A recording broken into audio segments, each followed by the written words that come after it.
Bonjour, je suis Yves Papineau, avocat. J'ai reçu la distinction d'avocat émérite du barreau du Québec pour mon apport en droit de la copropriété. Ça fait un peu plus de 45 ans que je pratique le droit, particulièrement le droit immobilier, le droit de la copropriété. Je m'occupe de la formation professionnelle en copropriété pour le barreau du Québec.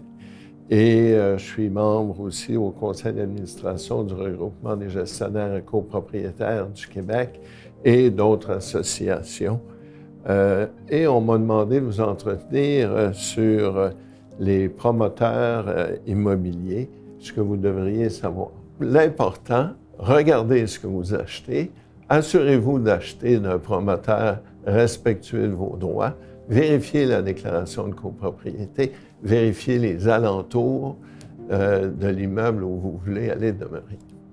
Un bon promoteur ne fait pas juste la bonne construction, il doit aussi faire la bonne administration du syndicat. Alors, il doit avoir une déclaration de copropriété qui est bien rédigée par un notaire de préférence qui a des connaissances et de l'expertise dans la matière, vérifier la déclaration de copropriété. On a des gens qui nous arrivent au bureau, malheureusement, nous disant « Bien là, j'ai acheté l'appartement, mais je n'ai pas le droit d'avoir un chien. » Oui, mais il fallait vérifier la déclaration de copropriété avant d'acheter le chien ou avant d'acheter l'appartement. Mais il y a une séquence là-dedans. On doit aussi, je disais tantôt, voir l'environnement. Est-ce que le promoteur a déjà construit d'autres immeubles dans le secteur? Bien, allez voir les autres immeubles, allez voir les voisins, allez voir comment ça vieillit. C'est important parce que généralement, pour la majorité des gens, c'est leur investissement le plus élevé de leur vie et souvent même trop élevé parce qu'ils n'ont pas nécessairement pensé à tout, les rideaux, les nouveaux tapis à l'entrée, tout ce que ça prend. Qu'on oublie les droits de mutation, etc. Alors, bien vérifier.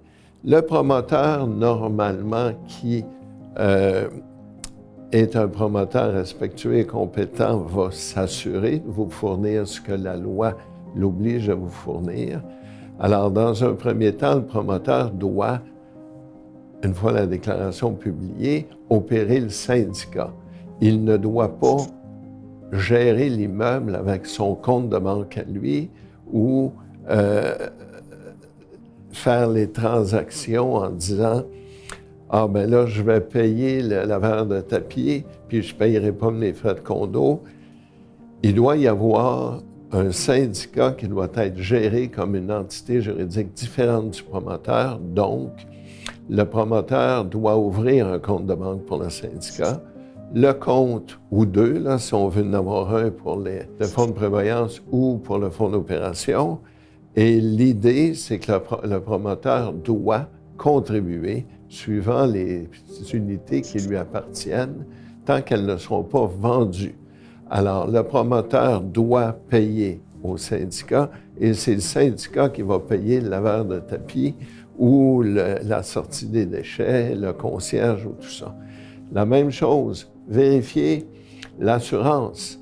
Est-ce que le promoteur, l'assurance est à son nom ou au nom du syndicat? Souvent, le promoteur dit, bien là, je laisse ça à mon nom parce que je n'ai pas fini le chantier, puis ça coûte moins cher.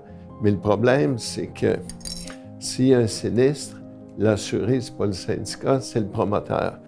Depuis le 14 août 2025, il doit y avoir un carnet d'entretien. Un carnet d'entretien, c'est quoi?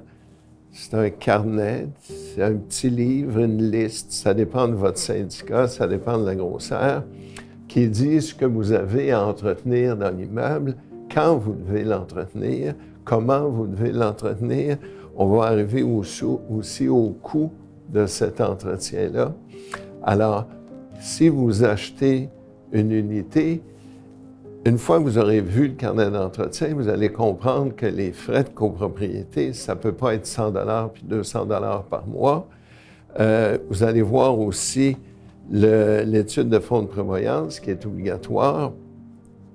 Encore là, si le promoteur ne vous donne pas le carnet d'entretien, ne vous donne pas l'étude de fonds de prévoyance, ou ne l'a pas commandé, ou ne l'a pas encore reçu, il faut savoir pourquoi il ne l'a pas reçu. Il y a beaucoup de délais, par contre, alors c'est possible qu'il ne l'ait pas encore reçu, mais il faudra au moins avoir la preuve qu'il l'a commandé, parce qu'encore là, votre achat implique des charges mensuelles et annuelles qui sont en fonction du carnet d'entretien et en fonction de l'étude du fonds de prévoyance.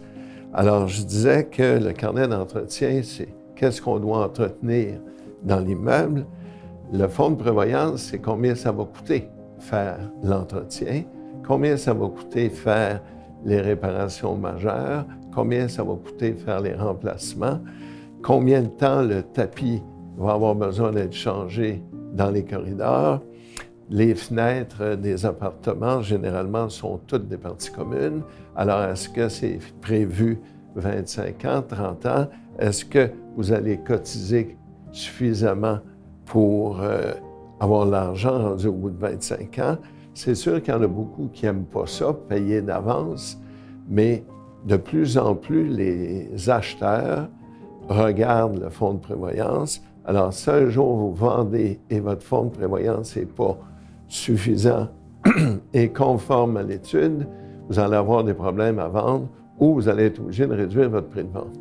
Alors, souvenez-vous, l'important, regardez ce que vous achetez, assurez-vous d'acheter d'un promoteur respectueux de vos droits, vérifiez la déclaration de copropriété, vérifiez les alentours de l'immeuble où vous voulez aller demeurer.